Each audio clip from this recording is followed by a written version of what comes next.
Good morning student. मागच्या लेक्चरमध्ये आपण क्रिचॉफ्स लॉ स्टडी केलेत. क्रिचॉफ्स लॉचे ॲप्लिकेशन आता आपल्याला स्टडी करायचे आहे. तर क्रिचॉफ लॉचं फर्स्ट ॲप्लिकेशन आहे ते म्हणजे मीटर ब्रिज. हे सगळे इन्स्ट्रुमेंट आहेत, मीटर ब्रिज, पोटॅन्शिओमीटर, हे तुम्हाला प्रॅक्टिकलला असणार आहेत. आत्ता कदाचित तुम्हाला ते इन्स्ट्रुमेंट बघितलेलं नाही आहे, त्यामुळं फारशी आयडिया येणार नाही आहे, पण आपल्याला सिलेबससाठी ते कव्हर करावं लागणार आहे. इन्स्ट्रुमेंट बघितल्यानंतर तुमच्या आयडिया क्लिअर होतील. तर आता आपण मीटर ब्रिज स्टार्ट करूया. मीटर ब्रिजचं प्रिन्सिपल सेम ब्रिज नेटवर्कसारखं असतं.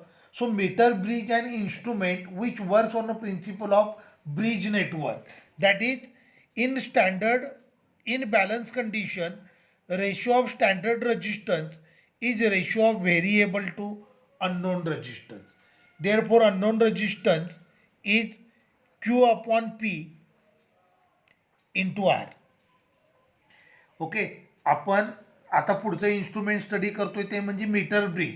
मीटर ब्रिजचं प्रिन्सिपल असतं, it works on a principle of bridge network, that is in balance condition, ratio of standard resistance is equal to ratio of variable to unknown resistance. So from that we can determine unknown resistance S is equal to Q upon P into R.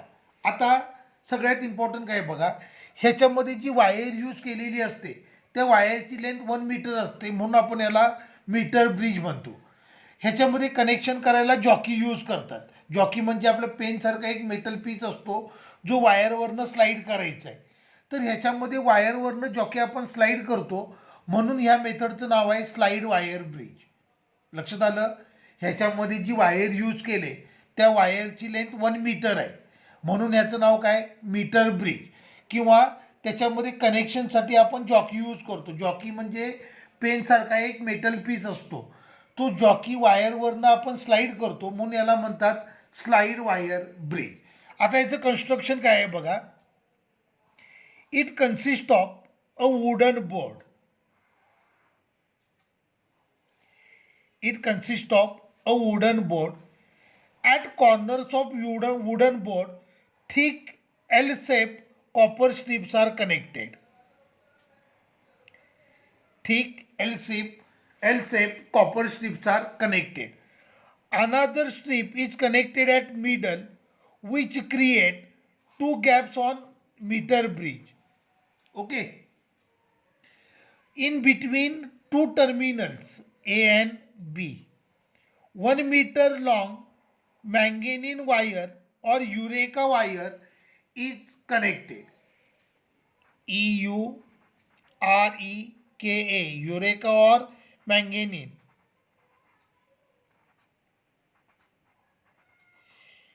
Eureka or manganese wire is connected. तर हे याचं construction लक्षात आलं.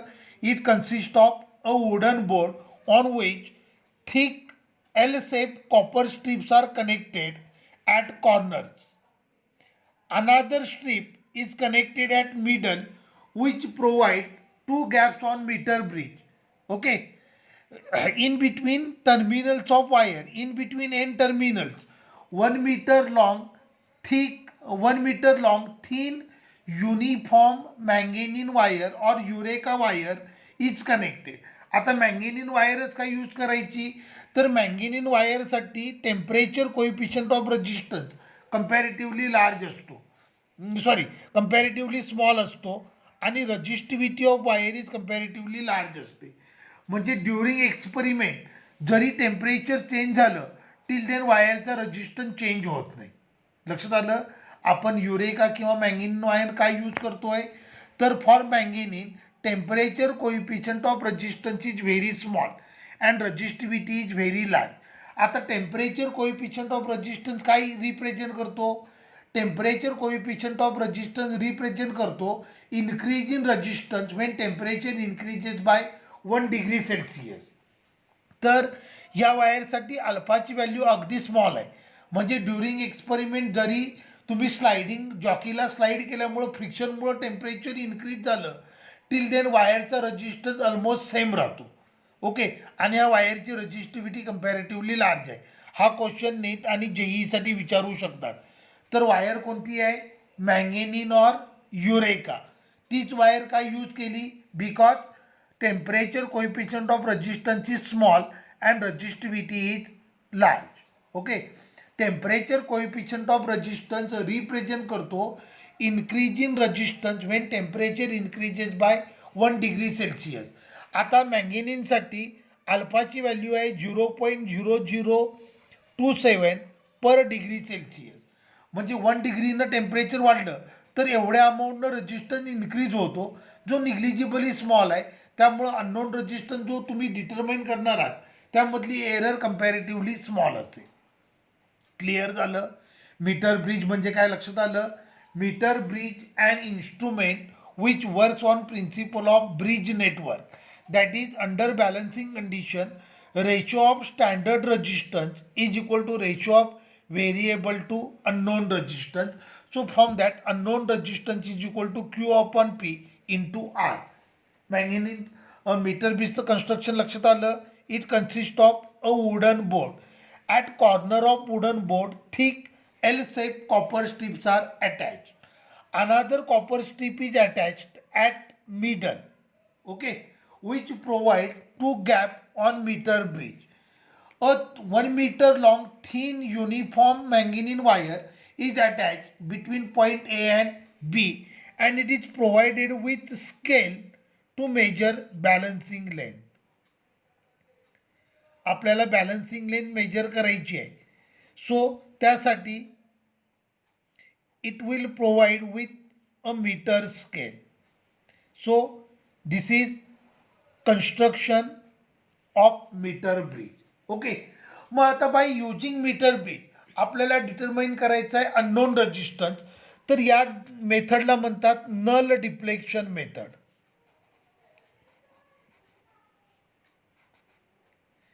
Null deflection method. मग मी circuit diagram draw करतो. हा metre bridge, ह्या thick copper strip,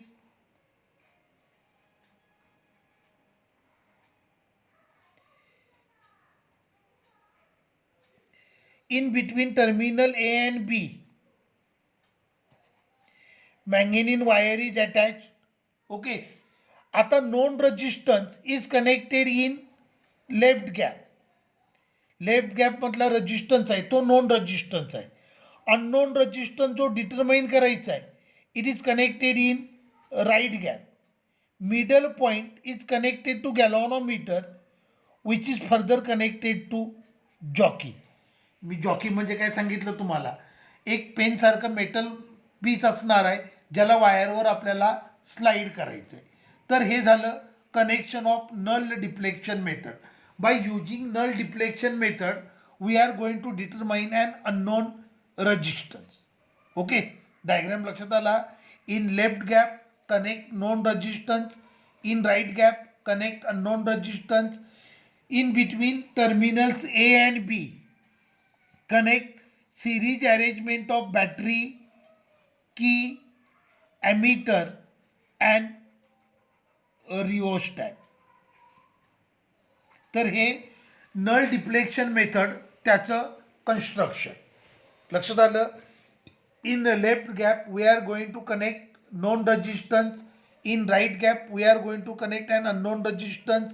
middle point is connected to galvanometer, galvanometer is further connected to jockey.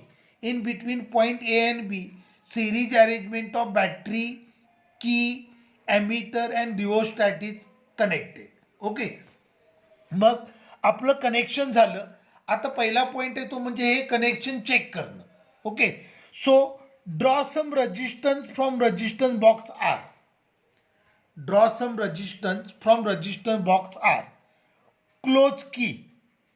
Current start flowing through meter bridge. Some current will flow through galvanometer and galvanometer shows deflection. मी त्या दिवशी गॅल्व्हॅनोमीटर तुम्हाला सांगितलं होतं त्याच्या मिडलला 0 असतो. So galvanometer shows some deflection. आता सपोज करा तुम्ही या पॉईंटला जॉकी टच केला, ए पॉईंटला टच केला, गॅल्व्हॅनोमीटरचं डिफ्लेक्शन सपोज करा राईट साईडला आलं आहे. Now touch jockey at point B, deflection in galvanometer will reverse. Then our connections are correct. काय म्हणतो लक्षात आलं? जॉकीला पहिल्यांदा ए पॉईंटला टच करायचं. Galvanometer will show deflection on one particular side. Now touch jockey at another point, then deflection in galvanometer will reverse, then our connections are correct.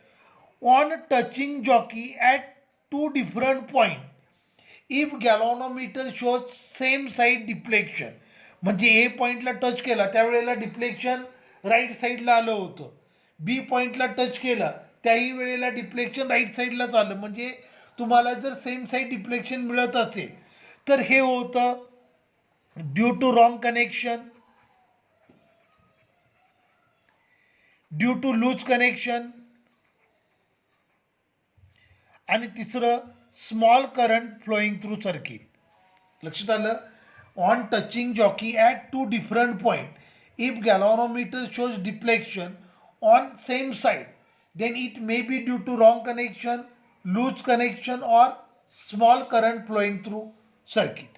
मग suppose करा आपण ए आणि बीला टच केलं, डिफ्लेक्शन इन गॅलॉनोमीटर अपोजिट साईडला आलं, याचा अर्थ आपलं कनेक्शन करेक्ट आहे. ओके, मग आता एक्सपेरिमेंटला सुरुवात करूयात. हा क्वेश्चन लिहिताना प्रिन्सिपल, कन्स्ट्रक्शन, कनेक्शन आणि वर्किंग. ओके, आता आपण ऑलरेडी रजिस्टन्स बॉक्स आरमधून काही रजिस्टन्स ड्रॉ केला आहे, बरोबर आहे. सो की क्लोज केली तर galvanometer will show some deflection. Now increase किंवा draw some keys from resistance box R. तुम्ही जसजशा रजिस्टन्स बॉक्स आरमधून की ड्रॉ कराल तसं गॅलॉनोमीटरचं डिफ्लेक्शन डिक्रीज होत जाणार, because current is inversely proportional to resistance, and current is directly proportional to deflection.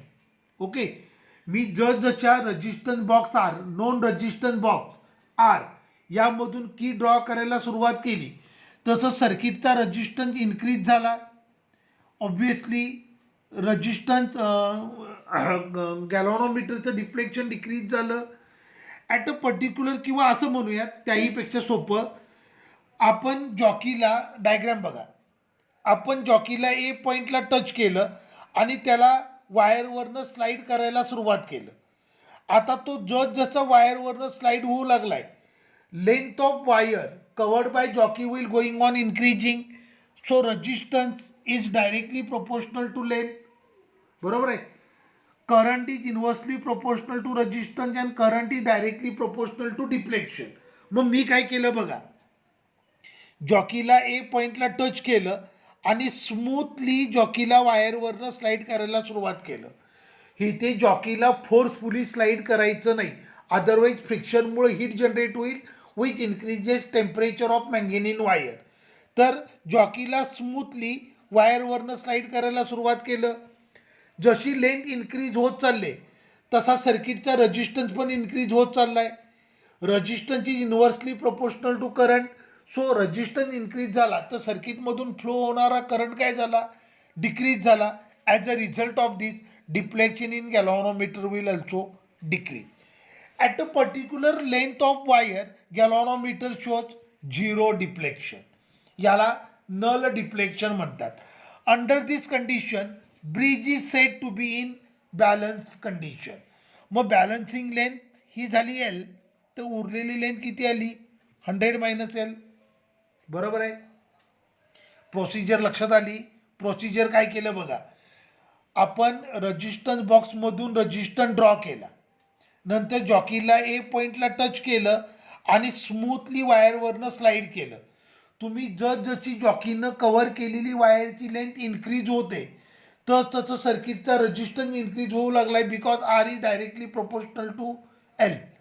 Resistance increase झाला which decreases current flowing through galvanometer, आणि गॅलॉनोमीटरमधला करंट डिक्रीज झाला की deflection produce by galvanometer will also going on decreasing. At a particular length of wire galvanometer shows null deflection. Okay, under this condition bridge is said to be in balancing condition. तर हा जे point म्हणजे balancing point झाला. मग ए जे ही length आली L, तर जे बी ही लेंथ आली 100 मायनस एल. सपोज करा portion A B portion A जे ह्याचा रजिस्टन्स आहे पी आणि जे बी ह्याचा रजिस्टन्स आहे क्यू. मग आता बघा R is resistance per unit length. R is resistance per unit length. So R is equal to resistance divided by length. Therefore resistance is equal to R into length. आता resistance per unit length ही त्या वायरची property असणार आहे.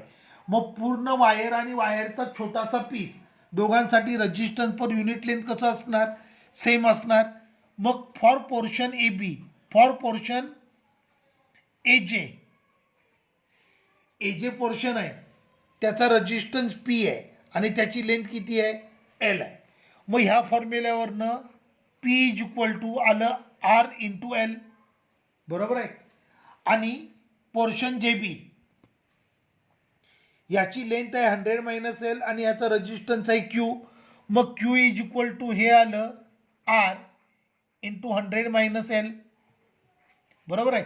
Therefore P upon Q is equal to हे आलं R L divided by R into bracket 100 minus L, दोन्हीकडे R cancel झालं. P upon Q is equal to L upon 100 minus L. But P by Q is equal to R upon S. Therefore, R upon S is equal to L upon 100 minus L. मग ह्याच्यावरनं S is equal to आलं 100 minus L upon L into R. आपण already length measure केले म्हणजे एलची value आपल्याला माहीत आहे. आपण रजिस्टन्स बॉक्समधून नॉन रजिस्टन्स बॉक्समधून रजिस्टन्स ड्रॉ केला होता. सो तुम्हाला रजिस्टन्स देखील माहीत आहे. So knowing values of L and R we can determine unknown resistance. Clear झालं, लक्षात आलं का. मी पुन्हा एकदा अजून एकदा रिपीट करतो. बघा, metre bridge works on a principle of bridge network. That is under balancing condition ratio of standard resistance is always equal to ratio of variable to unknown resistance. ह्याचं कन्स्ट्रक्शन काय आहे बघा. It consist of a wooden board on which thick L shape copper strips are connected at corner. Another copper strip is connected at middle which provides two gap on meter bridge to connect known resistance and unknown resistance. 1 meter long thin uniform wire is attached between point A and B. Okay, and it is provided with scale to measure unknown balancing length. Okay, आता आपल्याला null deflection method study करायचे ज्याच्यामध्ये आपण गॅल्व्हनोमीटरचं deflection किती करणार आहे, 0 करणार आहे. मग कनेक्शन काय आले बघा. In one gap connect known resistance, in another gap connect unknown resistance. Middle point is connected to jockey which is middle point is connected to galvanometer which is further connected to jockey. Okay, in between point A and B series arrangement of battery, key, ammeter and rheostat is connected. Okay, मग आता ह्याचं working काय आहे बघा. Draw some resistance from resistance box R. Okay, आपण resistance box R मधून काही resistance draw केले. देन क्लोज की क्लोज केली की सर्किटमधून करंट फ्लो व्हायला सुरुवात होईल. Now touch jockey at point A. Galvanometer shows deflection on one particular side. Now touch jockey at point B. Deflection in galvanometer will reverse. Then our connections are correct.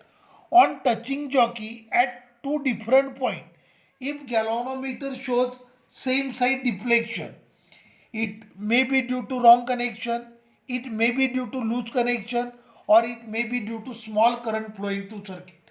मग connection wrong असतील तर connection correct करून घ्या, connection loose असतील तर टर्मिनल्सना tight करून घ्या, small current असेल तर बाय युजिंग रिओस्टॅट सर्किटमधला करंट वाढवा. मग आपलं ॲपरेटस आता रेडी आहे फॉर एक्सपेरिमेंट. तुम्ही 2 डिफरंट पॉईंटला टच केलं तर गॅल्व्हॅनोमीटरचं डिफ्लेक्शन अपोजिट आलं. ओके, मग पहिल्यांदा काय केलं बघा, touch jockey at point A, start sliding jockey smoothly over wire. With increase in length, resistance of circuit increases, which decreases current flowing through galvanometer. At a particular length of wire, galvanometer shows null deflection. Okay, galvanometer ज्या वेळेला null deflection show करेल, under that condition bridge is said to be in balance condition. मग मी balancing length note केली as L आणि remaining length 100 minus L, कारण वायरची length किती आहे, 100 सेंटीमीटर आहे. सो पहिली लेंथ मी एल घेतली तर दुसरी लेंथ किती आली, 100 मायनस एल. आता वायरचा तो पहिला सेगमेंट आहे, ह्याचा रजिस्टन्स मी पी घेतला, तर दुसरा सेगमेंट आहे त्याचा रजिस्टन्स मी क्यू घेतला. मग त्याच्यावरनं रजिस्टन्स बाय युनिट लेंथ, त्याच्यावरनं मी फॉर्म्युला प्रूव्ह केला, R upon S is equal to L upon 100 minus L. So from that S is equal to 100 minus L upon L into R. आपल्याला L माहीत आहे, balancing length माहीत आहे, जिथे गॅल्व्हॅनोमीटरचं deflection 0 झालं होतं ती बॅलन्सिंग लेंथ होती. रजिस्टन्स बॉक्समधून की आपण ड्रॉ केले होते, त्यामुळं तुम्हाला रजिस्टन्सची व्हॅल्यू पण माहीत आहे. मग ह्याच्यावरनं आपण डिटरमाइन केलं अननोन रजिस्टन्स. आता सगळ्यात important, in case of meter bridge unknown रजिस्टन्सची determine in terms of length. आणि असं करू शकतो because resistance is directly proportional to length असतो. सो रजिस्टन्सला आपल्याला लेंथच्या टर्ममध्ये मेजर करता येतं. तर ब्रिज नेटवर्क आणि मीटर ब्रिज ह्यांच्यातला फरक काय आहे, ब्रिज नेटवर्कमध्ये अननोन रजिस्टन्स डिटरमाइन करतात in terms of 3 known resistance.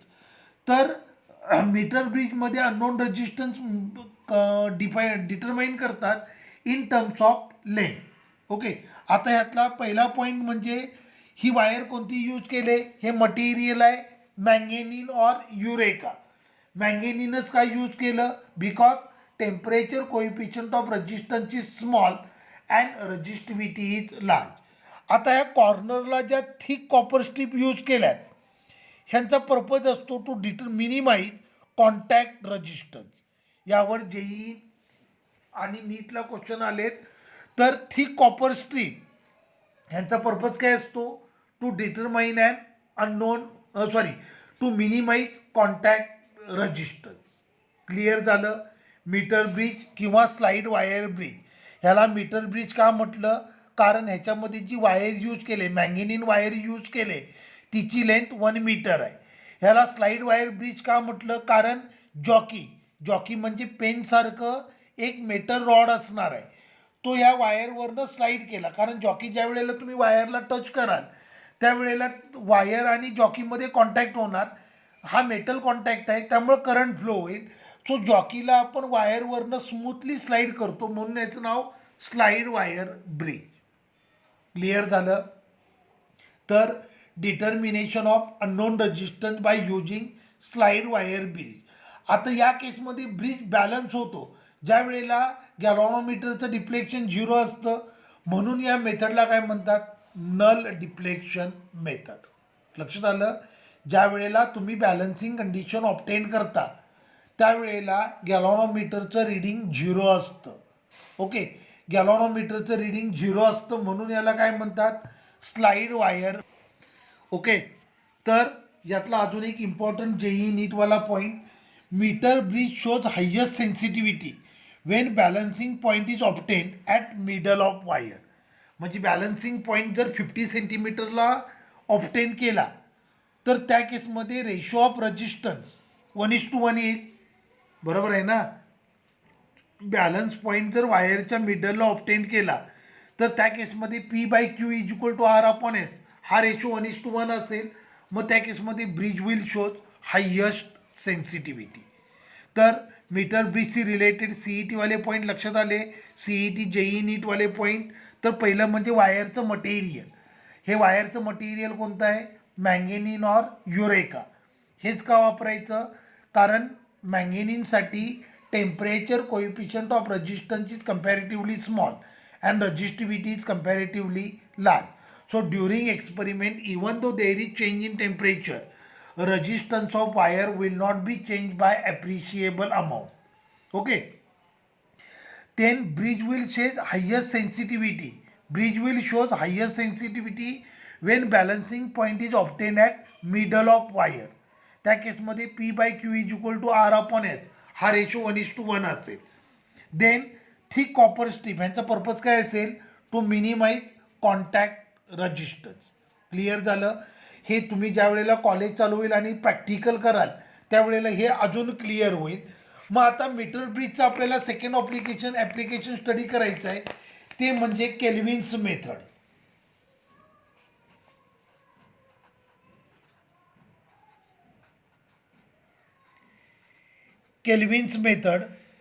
Kelvin's method use करतात to determine resistance of galvanometer. Kelvin's method is use to determine resistance of galvanometer. मग मी डायग्राम ड्रॉ करतो. हे फक्त तुमच्या नॉलेजसाठी हा करेक्ट डायग्राम नाही आहे. ह्या thick L shape copper strip, ही कॉपर स्ट्रीप मिडलला, बरोबर आहे, ए आणि बी ह्यांच्यामध्ये आपण कनेक्ट केली manganin wire. Manganin wire is connected to battery, key, ammeter, rheostat. Okay. Left गॅपमध्ये कनेक्ट केला नॉन रेजिस्टन्स. राईट गॅपमध्ये आता गॅलॉनोमीटर कनेक्ट करावं लागणार, कारण आपल्याला गॅलॉनोमीटरचा रेजिस्टन्स डिटरमाइन करायचा आहे. सो लेफ्ट गॅपमध्ये कनेक्ट केला नॉन रेजिस्टन्स, तर राईट गॅपमध्ये मी कनेक्ट केला galvanometer whose resistance has to be determine. Middle point is connected to galvanometer which is further connected to jockey. आता या मेथडमध्ये प्रॉब्लेम काय होतोय बघा, सर्किटमध्ये 2 गॅलॉनोमीटर येऊ लागले. ज्या वेळेला सर्किटमधून करंट पास होईल त्यावेळेला दोन्ही गॅलॉनोमीटर असतील ते डिफ्लेक्शन शो करतील आणि हे डिफ्लेक्शन सेम असणार नाहीत. मग अशा केसमध्ये कन्फ्युजन व्हायचं चान्स आहे. मी काय म्हटलं लक्षात आलं? आपल्याला केल्विन्स मेथड कशासाठी यूज करायची आहे? To measure resistance of गॅलॉनोमीटर.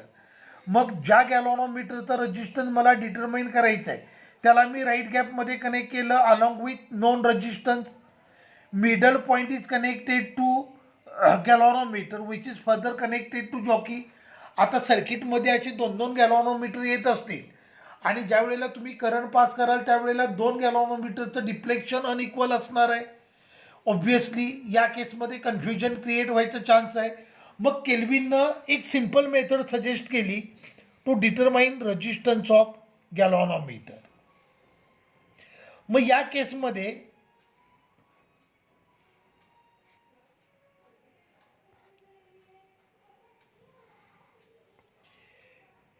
in left gap known resistance is connected. In left gap galvanometer is connected. Okay.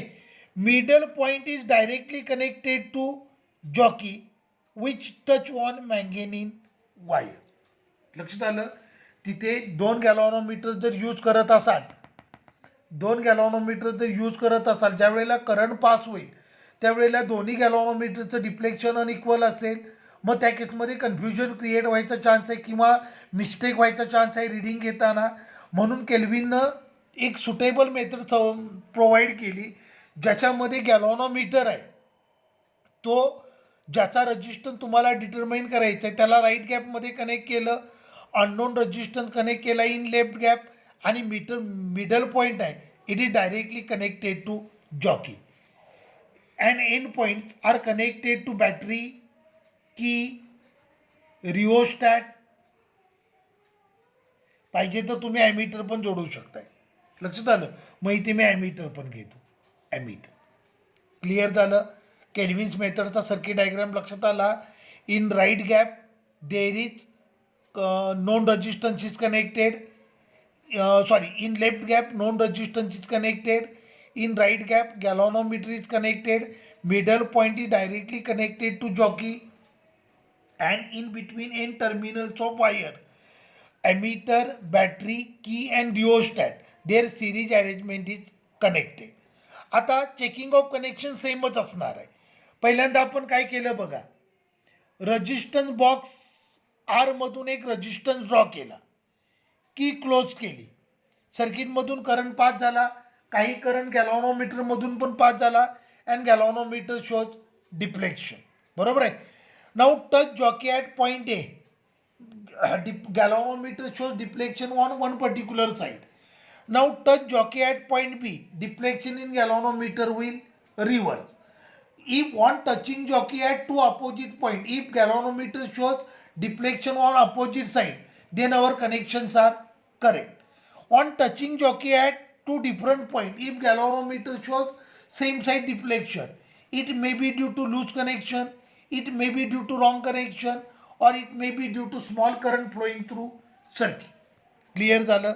म्हणजे अगोदर नल डिफ्लेक्शन मेथड आपण स्टडी केली, हे त्याच्यासारखंच आहे, पण या मेथडला म्हणतात same deflection method. Same deflection method. आता काय करायचंय बघा, ड्रॉ सम रजिस्टर, मी प्रोसिजर सांगतोय. Draw some resistance from resistance box R, close key. Some current will flow through galvanometer and galvanometer shows deflection. आता गॅल्व्हॅनोमीटरनं काहीतरी डिफ्लेक्शन शो केलंय. ओके, गॅल्व्हॅनोमीटरनं काहीतरी डिफ्लेक्शन शो केलंय. Now without touching jockey to the wire, without touching jockey to the wire by using rheostat adjust deflection in galvanometer to a particular division. Okay, आता suppose करा गॅल्व्हॅनोमीटरमध्ये 1 to 15 division आहे. तुम्ही काय केलं, जॉकीला वायरला टच न करता एका पर्टिक्युलर डिव्हिजनला गॅल्व्हॅनोमीटरचं डिफ्लेक्शन ॲडजस्ट केलं. सपोज करा आपण 7 नंबरच्या डिव्हिजनला गॅल्व्हॅनोमीटरचं डिफ्लेक्शन ॲडजस्ट केलं. ओके, मी काय म्हटलं कळलं का, आपण सर्किट की क्लोज केली, सर्किटमधून करंट फ्लो झाला, काही करंट गॅल्व्हॅनोमीटरमधून पास झाला, गॅल्व्हॅनोमीटरनं डिफ्लेक्शन शो केलं. आता जॉकीला वायरला टच न करता बाय युजिंग रिओस्टॅट मी गॅल्व्हॅनोमीटरचं डिफ्लेक्शन एका पर्टिक्युलर डिव्हिजनला ॲडजस्ट केलं. Okay, now touch jockey at different point on wire. आता जॉकीला आपण वायरच्या डिफरंट पॉईंटला टच केलं. तुम्ही जसं टच कराल डिफ्लेक्शन कमी जास्त होणार. and obtained a particular point at which galvanometer shows again same deflection as that of initial. दोघातला फरक लक्षात आला का? नल डिफ्लेक्शन मेथड आणि सेम डिफ्लेक्शन मेथड मधला फरक लक्षात आला. सेम डिफ्लेक्शन मेथड असेल तर तिथे आपण गॅल्व्हॅनोमीटरचं रीडिंग 0 करतो. नल डिफ्लेक्शन मेथड असेल तर तिथे आपण गॅल्व्हॅनोमीटरचं रीडिंग 0 आणतो, त्याला बॅलन्सिंग कंडिशन म्हणतो. आता तसं करायचं नाहीये. रिओस्टॅटनं गॅल्व्हॅनोमीटरचं डिफ्लेक्शन एका पर्टिक्युलर डिव्हिजनला आपण ॲडजस्ट केलंय. जॉकीला आपण वायरच्या डिफरंट पॉईंटला टच केलं, deflection in galvanometer will increase or decrease. At a particular point on a wire galvanometer shows again same deflection as that of initial. This is balancing condition. Okay, याला काय म्हणायचं? Balancing condition. So balancing length झाली L आणि remaining length आली 100 - L. ह्या पोर्शनचा ए जे वायरचा हा जो सेगमेंट आहे याचा रजिस्टन्स पी, तर जे बी ह्याचा रजिस्टन्स क्यू. क्लिअर झालं? दोघातला फरक लक्षात आला. नल डिफ्लेक्शन मेथडमध्ये आपण जॉकीला वायरवरनं स्लाईड करतो. जसं जॉकी स्लाईड होत जाईल तसं गॅल्व्हॅनोमीटरचं डिफ्लेक्शन कमी होत जातं आणि एका पर्टिक्युलर लेंथला 0 होतं. या मेथडमध्ये जॉकीला स्लाईड करायचं नाही आहे, तर जॉकीला डिफरंट पॉईंटला टच करायचं आहे. आणि या केसमध्ये ब्रिज बॅलन्सिंग कंडिशनला केव्हा असेल, ज्या वेळेला तुम्ही सेम साईड म्हणजे सेम डिफ्लेक्शन ऑप्टेन कराल ॲज दॅट ऑफ इनिशियल, त्यावेळेला तुम्हाला मिळेल बॅलन्सिंग कंडिशन. लक्षात आलं. आपण एक्सपेरिमेंट स्टार्ट करताना जॉकीला वायरला टच न करता गॅलॉनोमीटरचं डिफ्लेक्शन एका पर्टिक्युलर डिव्हिजनला ॲडजस्ट केलं होतं. सपोज करा ते 7 डिव्हिजनला तुम्ही ऑप्टेन केलं, ॲडजस्ट केलं होतं. नंतर जॉकीला डिफरंट पॉईंटला टच केलं, गॅलॉनोमीटरचं डिफ्लेक्शन इन्क्रीज डिक्रीज होत गेलं आणि ॲट पॉईंट जे गॅलॉनोमीटर पुन्हा सेम डिफ्लेक्शन शो करतोय, म्हणजे पुन्हा तो त्याचा पॉइंटर 7 डिव्हिजनवरच ॲडजस्ट झाला आहे. हे झाली balancing condition. Under balancing condition ratio of standard resistance is equal to ratio of variable to unknown resistance. आता इथे अननोन रेजिस्टन्स म्हणजे रेजिस्टन्स ऑफ गॅलॉनोमीटर जी असणार, बरोबर आहे. मग resistance per unit length small r resistance per unit length. मग ह्याच्यावरनं रेजिस्टन्सचा फॉर्म्युला आला small r into length of wire.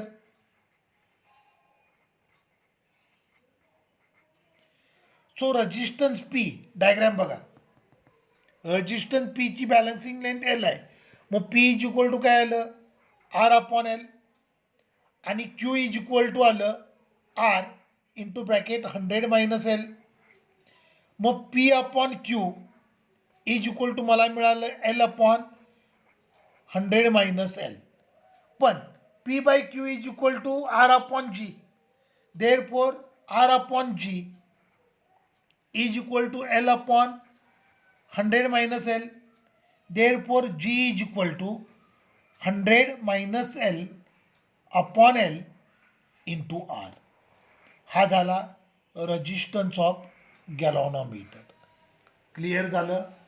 तर दोन मेथडमधला फरक लक्षात आला. आपण पहिली मेथड डिटरमाइन केली होती म्हणजे पहिली मेथड यूज केली होती to determine and unknown resistance. ती नल डिफ्लेक्शन मेथड होती. त्याच्यामध्ये ज्या वेळेला तुम्ही बॅलन्सिंग पॉईंट ऑप्टेन करत होतात त्यावेळेला गॅलॉनोमीटरचं डिफ्लेक्शन 0 होत होतं. तर केल्विन्स मेथडमध्ये आपल्याला गॅलॉनोमीटरचं डिफ्लेक्शन 0 करायचं नाही आहे. तुम्ही एक्सपेरिमेंट स्टार्ट होण्यापूर्वी गॅलॉनोमीटरचं डिफ्लेक्शन एका पर्टिक्युलर डिव्हिजनला ऑप्टेन ॲडजस्ट करून ठेवलं आहे. तेवढं डिफ्लेक्शन तुम्हाला पुन्हा मिळालं की मग सेकंड केसमध्ये ती बॅलन्सिंग कंडिशन झाली. पहिल्या केसमध्ये आपण जॉकीला वायरवरनं स्लाईड केलं होतं, तर सेकंड केसमध्ये आपण जॉकीला स्लाईड केलं नाही तर डिफरंट पॉईंटला टच केलं. हा त्यांच्यातला डिफरन्स लक्षात आलं. नल डिफ्लेक्शन मेथड किंवा zero deflection method is use to determine and unknown resistance. त्याच्यामध्ये आपण जॉकीला वायरवरनं स्लाईड करतो. जशी वायर तुम्ही जॉकीला स्लाईड कराल वायरची लेंथ इन्क्रीज होईल, सर्किटचा रेजिस्टन्स इन्क्रीज होईल, गॅलॉनोमीटरचं डिफ्लेक्शन 0 कमी कमी होत जाईल. एका पर्टिक्युलर लेंथला गॅलॉनोमीटर विल शोज 0 डिफ्लेक्शन, बरोबर आहे. म्हणून त्या मेथडला म्हणतात नल डिफ्लेक्शन. केल्विन्स मेथडमध्ये प्रॉब्लेम काय होतो आहे, केल्विन्स मेथडमध्ये आपल्याला गॅलॉनोमीटरचा रेजिस्टन्सच डिटरमाइन करायचं आहे. मग 2 गॅलॉनोमीटर तुम्ही यूज करत असाल तर ऑब्व्हियसली ज्या वेळेला करंट पास होईल त्यावेळेला दोन्ही गॅलॉनोमीटरचं डिफ्लेक्शन डिफरंट असणार आहे. मग त्या केसमध्ये रीड करताना तुमचं कन्फ्युजन व्हायचा चान्स आहे किंवा मिस्टेक व्हायचा चान्स आहे. म्हणून मग आपण केल्विन्स मेथडचा डायग्राम ड्रॉ केला ज्याच्यामध्ये अननोन रेजिस्टन्स होता, म्हणजेच रेजिस्टन्स ऑफ गॅलॉनोमीटर. मग गॅलॉनोमीटरला आपण राईट गॅपमध्ये कनेक्ट केलं कारण त्याचा रेजिस्टन्स आपल्याला डिटरमाइन करायचा आहे, आणि लेफ्ट गॅपमध्ये कनेक्ट केलं नॉन रेजिस्टन्स. ह्याच्यामध्ये आपण काय केलं, कनेक्शन म्हणजे एक्सपेरिमेंट स्टार्ट करण्यापूर्वी बाय युजिंग रिओस्टॅट गॅलॉनोमीटरचं डिफ्लेक्शन एका पर्टिक्युलर डिव्हिजनला ॲडजस्ट केलं होतं. ज्या वेळेला तुम्ही एक्सपेरिमेंट परफॉर्म करताय त्यावेळेला तुम्ही जॉकीला वायरवर टच करताय, डिफरंट पॉईंटला टच करताना जॉकीचं गॅलॉनोमीटरचं रिडिंग कमी जास्त होणार. एका पर्टिक्युलर लेंथला galvanometer will show same deflection as that of before. म्हणजे तुम्ही एक्सपेरिमेंट स्टार्ट करण्यापूर्वी जिथे गॅलॉनोमीटर ज्या डिव्हिजनला गॅलॉनोमीटर ॲडजस्ट केला होता तेवढं डिफ्लेक्शन गॅलॉनोमीटर शो करेल. मग ही झाली बॅलन्सिंग कंडिशन आणि त्याच्यावरनं आपण डिटर्माइन केला रेजिस्टन्स ऑफ गॅलॉनोमीटर. क्लिअर झालं. तर मीटर ब्रिजचे हे दोनच ॲप्लिकेशन आहेत, स्लाईड वायर ब्रिज म्हणजे null deflection method and Kelvin's method. आता पुढचा एक ह्याच्यामध्ये आपल्याला स्टडी करायचे ते पोटॅन्शियोमीटर आणि त्याचे ॲप्लिकेशन. हे क्लिअर झालं आहे सगळ्यांना. मीटर ब्रिजचं प्रिन्सिपल, मीटर ब्रिजचं construction, working by null deflection method, working by Kelvin's method आणि त्याचे जेईचे पॉईंट म्हणजे वायरचं material, purpose of 3 copper strip, हे सगळं. ओके. आय थिंक तुम्हाला डाऊट नसावा. डाऊट असेल तर मला फोन करा, मी तुम्हाला ते क्लिअर करेन. ठीक आहे, थांबूयात.